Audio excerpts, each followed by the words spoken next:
de forma que todos venham entender a mensagem do Senhor. Eu quero ler aqui alguns versículos do livro de Atos, no capítulo de número 10. Glória a Deus. Atos, capítulo de número 10.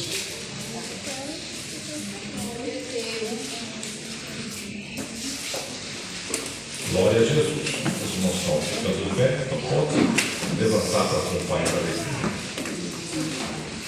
Descansa um pouquinho das cadeiras. Amém? Atos, capítulo 10. Atos fica no Novo Testamento, a maioria já sabe, né? Depois de João. Vou ler aqui então. O centurião Cornélio. Voltou agora. Depois a gente apresenta.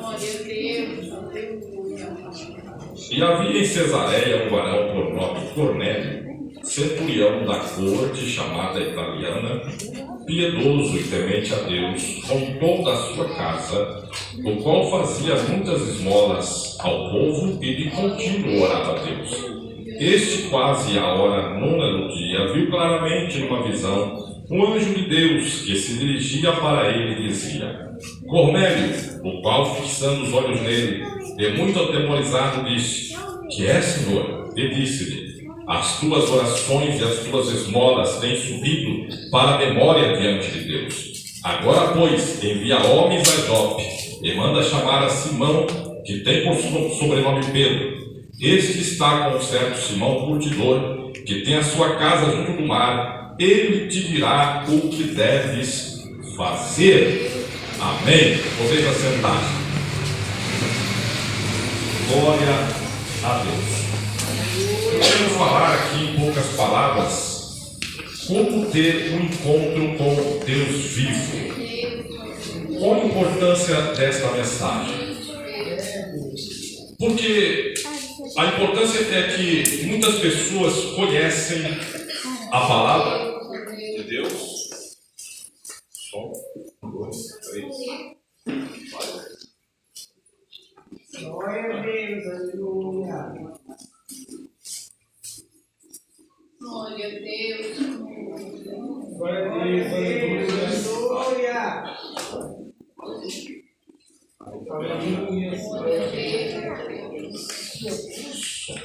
Glória a Jesus. Glória a Deus. Glória a Deus.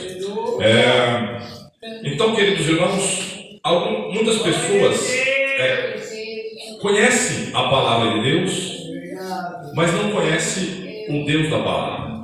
Por exemplo, quantos livros você já leu? E você conhece o livro, mas nunca teve encontro com o autor do livro.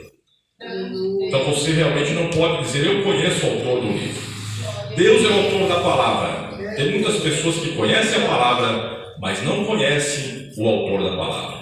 Mas conhecer o autor da palavra faz toda a diferença. Por exemplo, você lê um livro e você tem uma visão sua, pessoal, mas pode não ser a do autor. Mas quando você conhece o autor e você fala com o autor, então ele vai esclarecer coisas ali que você talvez entendeu errado. Você vai entender o que ele quis dizer conversando com o autor. Então, se você conhece a palavra, mas não conhece o autor da palavra de Deus, é preciso que você tenha um encontro com o autor da palavra, que ele vai esclarecer todas as suas dúvidas e você vai aprender a conhecer os seus pensamentos, até mesmo muitos dos seus mais íntimos pensamentos. Porque a Bíblia diz que o Espírito de Deus conhece as profundezas de Deus e ele nos revela pelo seu Espírito. Louvado seja Deus. Então você pode conhecer a Deus. É claro que nós não conhecemos tudo sobre Deus, nem conhecemos profundamente a Deus, mas Deus nos revela o que é suficiente para crermos nele, andarmos com ele e sermos abençoados. E tem muitas pessoas que estão buscando a Deus, apesar de ter um certo conhecimento de Deus, estão buscando a Deus de maneira errada. Estão buscando a Deus, eles pensam que estão buscando a Deus, pensam que estão agradando a Deus, e na sua corrida em busca de agradar a Deus, muitas vezes estão desagradando.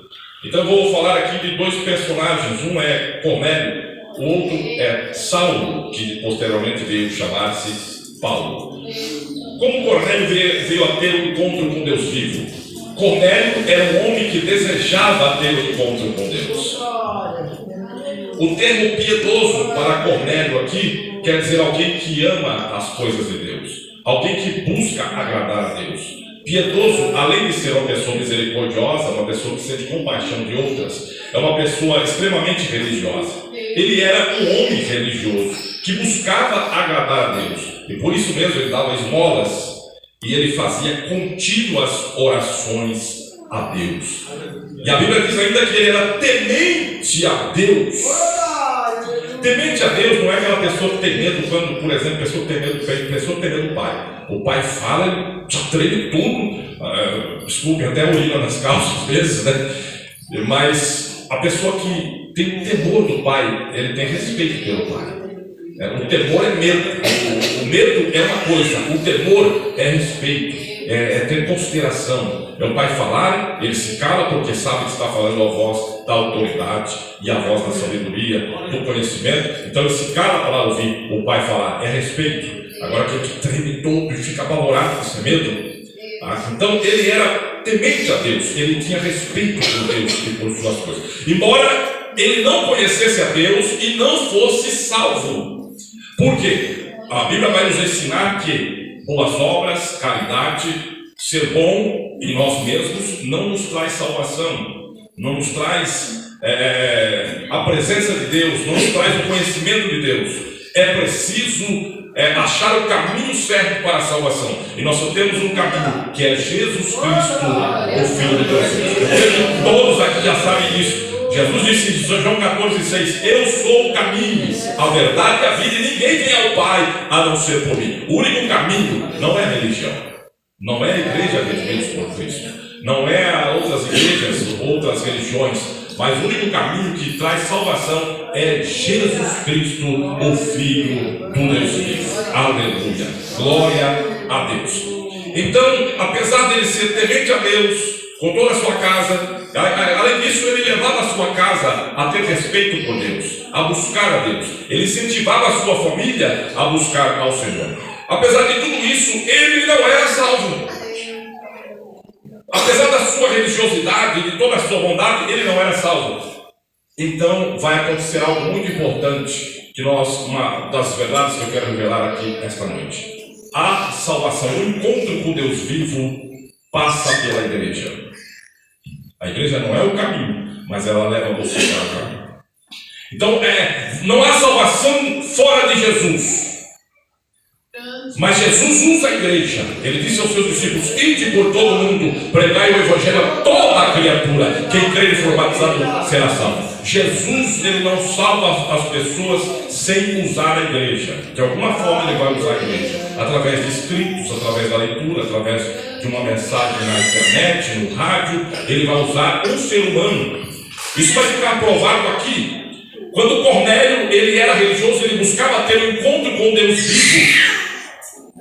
Então Deus manda um anjo até ele e diz: as suas orações foram ouvidas, as suas esmolas foram aceitas, Deus se agradou de você. Então Deus me mandou aqui para dizer o que você deve fazer. Em outras palavras, ele disse: procure a igreja. Vai lá na casa de Simão, o curtidor, lá em Jope, tem um homem chamado Simão Pedro, e ele vai te dizer o que deves fazer. Então o Cornélio, para encontrar com um Deus vivo e ter a salvação, ele foi enviado para a igreja. Pedro era um dos líderes da igreja. Ele era um dos principais líderes da igreja. No princípio mesmo, ele era talvez o principal dos líderes. Nós vamos ver que mais tarde, no capítulo 15, que Tiago tinha o Tiago, não Tiago, porque o outro Tiago, irmão de João, já havia morrido decapitado, mas o Tiago, irmão do Senhor, irmão de Jesus, que veio a se converter posteriormente à ressurreição de Cristo. Ele se tornou muito proeminente na igreja e ele era um dos grandes líderes da igreja, com um poder de decisão muito grande na igreja, conforme nós vemos no Atos dos Apóstolos 15. Mas Pedro era um dos principais líderes da igreja, talvez o principal nesta época. E o Senhor diz: procure a Pedro, procure a igreja. E a igreja vai te mostrar o caminho certo. E ele faz isso. E ele procura a igreja através de Pedro. e Pedro vai até a sua casa. Pedro leva a igreja até a casa dele, e a casa de Cornélio se torna uma igreja. Lá Pedro começa a pregar a Jesus, que foi enviado e ungido para pregar Deus, para trazer o Deus vivo à terra. E quando Pedro está pregando, Cornélio e toda a sua família que se reunira para ouvir a mensagem, eles creram em Jesus. Eles creram na mensagem de Pedro, e naquela hora foram salvos e cheios do Espírito Santo. Deixemos Cornélio um pouquinho aqui e vamos falar um pouco de Saulo. Saulo era um homem também extremamente religioso e servia a Deus à sua maneira. Então você vai observando que às vezes as pessoas servem a Deus achando que estão agradando a Deus, e não estão. Quando elas servem a Deus à sua maneira, aí eu sirvo a Deus do meu jeito, eu não preciso ir para a igreja, eu não preciso congregar, eu não preciso ser batizado, tomar ceia, eu sou bom, eu sou uma pessoa caridosa. Mas vimos que Cornélio precisava ter um encontro com o Deus vivo, apesar de ser religioso e muito bom. Sem Jesus não há salvação, então é preciso. E Saulo era um homem extremamente religioso. Ele fora formado no judaísmo, a maior religião existente até aquela época, a religião mais conhecida e de maior santidade, vamos dizer assim, no quesito humano. As pessoas buscavam uma purificação, uma pureza através da religião, que não trouxe solução para o mundo. Nenhuma religião nunca trouxe solução para o mundo. Aliás, cristianismo não é exatamente uma religião. Cristianismo é um modo de vida, porque a religião realmente não ajuda muito, mas o cristianismo, um modo de vida que Deus deixou para nós nas Escrituras, isso é muito maravilhoso e importante, e nos ajuda a seguir a trilha que Deus traçou para nós. Então Paulo era um homem que ele queria agradar a Deus. E sabe o que ele fazia querendo agradar a Deus? Batia nos crentes. Ah, se ele entrasse aqui, se nós tivéssemos naquele tempo, ele entrasse aqui, a gente ia levar paulada, chicotada, eu não sei quem seria por Deus que ia correr. Monei, Davi, Nirode, Netais, que ia sair correndo. Eu não sei quem ia correr primeiro, mas a gente ia levar paulada, porque Saulo, ele achava que agradar a Deus era perseguir os cristãos, os discípulos de Jesus. Então ele saía procurando cristãos para prendê-los e levar a julgamento e possivelmente a morte. Vocês todos devem conhecer a história de Estevão, chamado o primeiro mártir da igreja.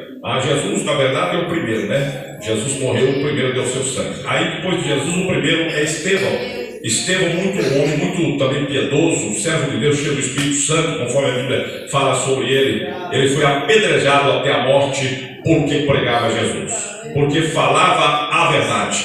E Saulo, a Bíblia diz, estava ali quando Estevão era apedrejado, e ele consentia na morte de Estevão. E quando as pessoas que apedrejavam, havia um julgamento, as pessoas então eram julgadas e condenadas e apedrejadas. Então havia pessoas que eram os executores da pena, que jogavam as pedras, não era todo mundo. E Saulo, ele segurava as capas, as vestes daqueles que atiravam as pedras, consentindo, se alegrando com a morte de Estevão.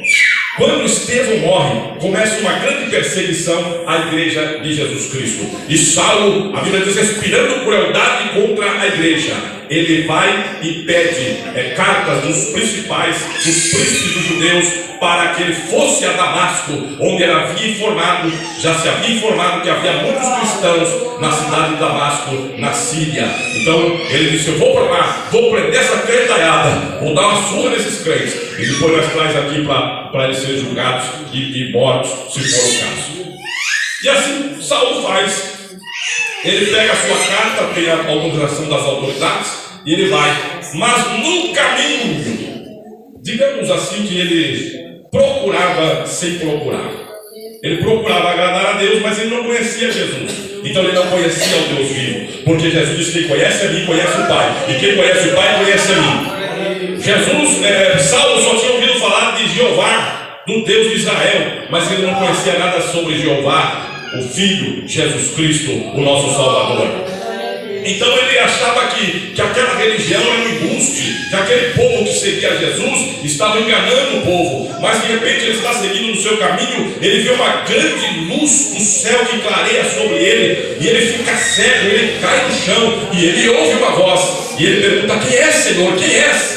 Na hora ele reconhece que era alguém de muita autoridade. E a voz responde: sou eu, Jesus. Aleluia. Sou eu, Jesus. O que farei, Senhor? Ele já percebeu que aquele Jesus era alguém muito importante. Ora, Saulo, você está me perseguindo. Como, Senhor? Você está perseguindo a minha igreja. Perseguindo a minha igreja, você está me perseguindo. Então, quando Saulo perseguia a igreja, ele perseguia Jesus, mas ele não sabia. Então, no seu zelo por buscar agradar a Deus, ele perseguia o próprio Deus. Você percebe? Então, há pessoas que querem agradar a Deus, mas na verdade estão indo contra o próprio Deus. Pensam que está tudo bem porque está fazendo as coisas para agradar a Deus, está seguindo uma religião, seguindo uma crença, procura não fazer coisas erradas, não mentir, dar certinho, ser a pessoa mais honesta do mundo, mas ainda não conhece o Deus vivo. É necessário ter um encontro com Deus vivo para que haja uma mudança real e você possa realmente ser salvo e agradar ao Senhor. Bem, nós vamos ver aqui também um processo repetindo. Jesus fala com Saulo, então você fala assim: eu quero que Jesus pregue para mim. Se Jesus pregar para mim, eu vou acreditar. Se o próprio Jesus vier pregar para mim, eu vou crer. Jesus não vai pregar para você. Ele não pregou para Saulo. Ele não pregou para Saulo. Aliás, Jesus hoje é tão cheio de glória que quando ele apareceu para João na ilha de Patmos, João não aguentou. Quando João viu o resplendor da glória de Jesus, ele caiu prostrado no chão. Ele caiu quase como morto, sem forças. Foi preciso Jesus tocá-lo de forma especial para que ele pudesse recobrar forças e responder a Jesus que falava com ele. Se Jesus viesse aqui na sua glória como ele é hoje, todos nós possivelmente cairíamos no chão prostrados sem forças, por causa do seu poder e glória. Então, Jesus não vai pregar para você pessoalmente. O que ele faz? Ele diz para Saulo: entra lá em Damasco, vai à igreja. Vai lá, eu vou te mandar a igreja até você. Eu vou mandar meu servo Ananias pregar para você. Ele vai dizer o que você deve fazer. Ele vai orar por você para que você veja. Ele vai orar para você para que você seja cheio do Espírito Santo. Ele vai te batizar e você vai me seguir. E eu vou mostrar quanto você deve sofrer por amor ao meu nome. Então Jesus não batiza Saulo. Jesus não cura Saulo pessoalmente. Não salva Saulo pessoalmente, mas ele manda Saulo para Ananias, que era o representante da igreja de Damasco. Ananias, um crente um ilustre desconhecido. A Bíblia só fala dele aqui. Não há menção a Ananias, mas foi o homem que, vamos dizer assim, entre aspas, ganhou o maior apóstolo de todas as épocas, de todas as eras até aqui, chamado Saulo, que se tornou Paulo posteriormente. Um homem simples, um homem humilde, desconhecido. Talvez você está aqui, é uma pessoa desconhecida, ninguém conhece você é uma pessoa que acha-se sem talento, sem condições de ganhar uma alma para Jesus, mas Jesus pode fazer de você uma bênção. Jesus pode fazer de você uma pessoa cheia do seu Espírito, e você pode se tornar uma pessoa muito proveitosa para o reino de Deus, uma pessoa muito útil para o reino de Deus, porque para Deus não há acepção de pessoas. Ele não despreza ninguém. Ele não despreza o rico, o pobre, o negro, o branco, o vermelho, o amarelo, o mestiço. Ele não despreza o doutor nem o analfabeto. Jesus, ele escolhe a quem ele quer e ele chama a todos. Jesus tem uma obra na sua vida. Jesus tem algo a realizar na sua vida. Você que veio aqui esta noite, quem sabe você veio aqui a convite, ou você veio, faz parte da minha família e veio aqui para ver a apresentação da Eloá. Mas eu quero que você saiba que Deus ama você e Deus tem algo grande a realizar na sua vida. Talvez você se sinta uma pessoa que é incapaz, e talvez você seja uma pessoa que está buscando a Deus, achando que está agradando a Deus, mas de repente você depara-se com o Cristo vivo e Ele vai dizer para você: você está me perseguindo. Saulo estava perseguindo a Jesus. Jesus deixou muito claro, ele era religioso, ele servia a Deus do seu jeito, ele servia o Deus verdadeiro que era Jeová, mas da forma errada. E quando então Jesus diz para ele: vai lá, e ele vai, e Ananias entra, põe a mão na cabeça dele e diz: Jesus me enviou aqui para que você veja e seja cheio do Espírito Santo. Ele viu, foi cheio do Espírito Santo, foi batizado batizado e se tornou isso que você sabe hoje, o maior apóstolo da história que escreveu a maioria das cartas do Novo Testamento. Deus usou Saulo como Paulo de uma forma poderosa, de uma forma maravilhosa. Então há um padrão. Há um padrão. Jesus vai salvar através da igreja. É por isso que a igreja precisa ir. É por isso que os evangelistas têm que ir às praças, às casas, às ruas, falar do amor de Jesus, porque Jesus usa a igreja. Jesus usa o crente. A igreja é o crente em Jesus. É eu, é você. A igreja, nós formamos um corpo que é a igreja, mas cada um de nós representamos a igreja. Aonde você está no seu trabalho, sozinho, mas você é uma igreja ali. Você está na escola, você é a igreja lá na escola. Você está caminhando na rua, você é a igreja na rua. Quando as pessoas olham para você e sabem que você pertence a uma determinada igreja, elas vão ver a igreja em você. Ah, fulano, se você estiver pecando lá, a pessoa, ele está na igreja redimidos por Cristo lá, está vendo lá? Então, o nome da igreja está em você, a igreja está sendo representada por você. Você é a igreja e você precisa levar o evangelho de Cristo. Cristo vai salvar através da igreja. Mas como então que eu vou ter o encontro com Deus vivo? Então nós vamos ver aqui nesses dois personagens mesmo. Continuamos com Saulo mesmo pouco. Ele era um homem zeloso de Deus. Ele era um homem que queria agradar a Deus de qualquer forma. Embora errado, mas ele queria. Então nós temos um padrão aqui. Para que você conheça o Deus vivo. E eu estou falando do Deus vivo, irmãos. Não é um Deus simplesmente que se vê num crucifixo, num quadro. Não é um Deus que você tem apenas uma ideia dele. É o Deus que realmente salva o pecador, perdoando seus pecados. É o Deus que faz milagres, que cura os enfermos, que faz maravilhas. É o Deus que transforma a sua vida. É o Deus que resolve os seus problemas. É o Deus que cuida de você. É o Deus que realmente faz coisas por seus filhos, por suas filhas. É o Deus que realmente opera maravilhas. Deus abençoe.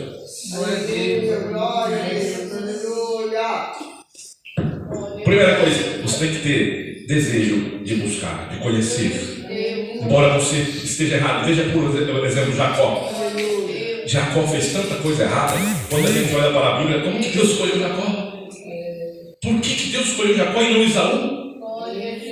Deus escolheu Jacó, trapaceiro, enganou o irmão várias vezes, enganou o sogro, fez cada coisa errada.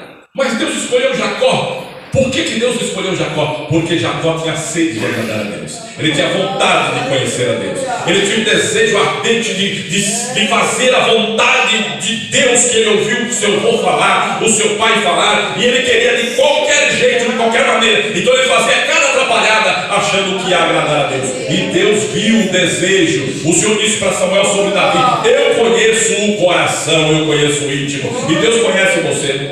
Quantas vezes você tem feito coisas erradas? Muitas vezes tem feito atrapalhadas, querendo servir a Deus, fazer a vontade do Senhor. Mas Deus, Ele sonda o seu coração. E se há um desejo sincero dentro de você, Deus está vendo e Deus vai abençoar a sua vida.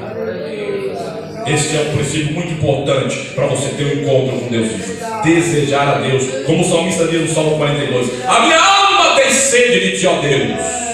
Como a corça suspira pelas águas, assim suspira a minha alma por ti, a Deus. Era por isso que Jacó foi escolhido, porque ele tinha essa sede de Deus. Se você tem sede de Deus, então você vai ter um encontro com Ele. Se não teve ainda, vai ter. E Cornélio, nós vemos Cornélio que orava todo dia, embora ele não conhecesse a Deus ainda. Embora ele não tivesse tido encontro com Jesus, embora ele não fosse um membro de igreja, não tivesse uma carteirinha de igreja, não tivesse sido batizado, mas ele era um homem que tinha sede de Deus, que buscava Deus constantemente. E esse é um dos motivos que o anjo diz: Deus ouviu a sua oração. Deus viu as suas esmolas. Deus sondou, como que ele diz, Deus sondou o seu coração. Então Cornélio, ele tinha sede de Deus, ele queria agradar a Deus, ele queria fazer a vontade do Senhor. Aleluia. Então há meios de buscar a Deus, embora não seja o correto muitas vezes, mas se você tem sede de Deus, Deus vai te ver. Porque Deus não é o homem. Deus conhece a nossa estrutura. Ele sabe que você é fraco. Ele sabe que você é fraca. Ele conhece você. Ele sabe até onde vão as suas forças. Por isso Ele não trata você como se você fosse um Deus uma deusa toda poderosa, um ser todo poderoso que dá um estralo assim, vira o santo da noite para o dia. Quando você recebe a Cristo, você se torna santo posicionalmente, porque seus pecados são perdoados. Jesus perdoou todos os nossos pecados. Irmãos, todos aqui, e não só aqui, mas todos lá no mundo, lá fora, foram perdoados, receberam perdão. O problema é que não sabem disso e por isso estão indo para o inferno, porque não têm conhecimento de que podem ser salvos se vierem a Cristo. Se receberem a Cristo o seu perdão, serão todos salvos. Então o problema do pecado foi resolvido. Agora você precisa aceitar o perdão de Cristo e viver com Ele e para Ele, e você vai ter o céu, porque é o céu que Deus preparou para os seus filhos. A Bíblia mostra claramente que Deus não preparou o inferno para o ser humano. A Bíblia diz que Deus preparou o inferno para Satanás e seus anjos. Mas a Bíblia diz que todos que se esquecem de Deus irão para o inferno. Então não esqueça de Deus. Tenha a sede que tinha Paulo, tenha a sede que tinha Cornélio, e você vai ter um encontro com Deus. Então, para você ter um encontro com Deus, você precisa ter sede de Deus, precisa temer a Deus. Você precisa ter respeito por Deus e as suas coisas, porque tem pessoas que ele crê que Deus existe, mas não respeita a fé, não respeita o Evangelho, não respeita a palavra de Deus, não respeita o Deus que ele diz crer. É preciso ter temor de Deus, aleluia, e buscar a Ele de todo o coração. Então, se você quer ter um encontro com Deus vivo, é preciso buscar de todo o seu coração. Se você quer ter um encontro com Deus vivo, é preciso ter sede. Se você não tem sede, peça a sede de Deus esta noite. Peça que Ele te dê sede, e Ele vai te dar sede esta noite. E você precisa saber que você precisa, se você não entrou para a igreja, entre para a igreja. Entrar para a igreja não é simplesmente entrar para uma denominação, é você crer em Jesus, arrepender-se dos seus pecados, ser batizado nas águas, fazer parte de uma comunidade evangélica, de um povo de Deus, porque a igreja é o corpo de Cristo, e você precisa fazer parte do corpo de Cristo, porque um membro fora do corpo morre. Então é necessário. As pessoas dizem: eu não preciso ir para a igreja. Precisa. Corte um dedo do seu, tira um dedo do seu corpo, corte ele, serve ele, faça uma cirurgia e deixe ele num cantinho ali. O que vai acontecer com ele? Vai apodrecer, vai morrer, porque está fora do corpo. A igreja forma um corpo, é o que a Bíblia ensina. Paulo fala sobre isso no livro de Coríntios, no capítulo 12. A igreja é um corpo, e você é um corpo. Você estando na igreja, você tem a vida de Cristo correndo em você. Se você está fora da igreja, a vida de Cristo está fora de você, você está morto. Morto como? Espiritualmente. Porque morte é separação. Quem está separado de Deus, espiritualmente está morto. Mas se você está em Cristo, você está vivo, tem a vida de Cristo. Então você precisa fazer parte do corpo de Cristo, a igreja do Senhor. Assim você vai conhecer o Deus vivo, o Deus que perdoa, o Deus que liberta, que cura e muda a sua vida por completo. Ele mudou a minha vida. Ele curou as enfermidades do meu corpo. Ele me encheu com o Espírito Santo. Ele fez uma obra tremenda, e por isso que eu estou pregando o Evangelho há mais de 30 anos, para a glória do Senhor nosso Deus. Amém, irmãos? Fique de pé, por favor.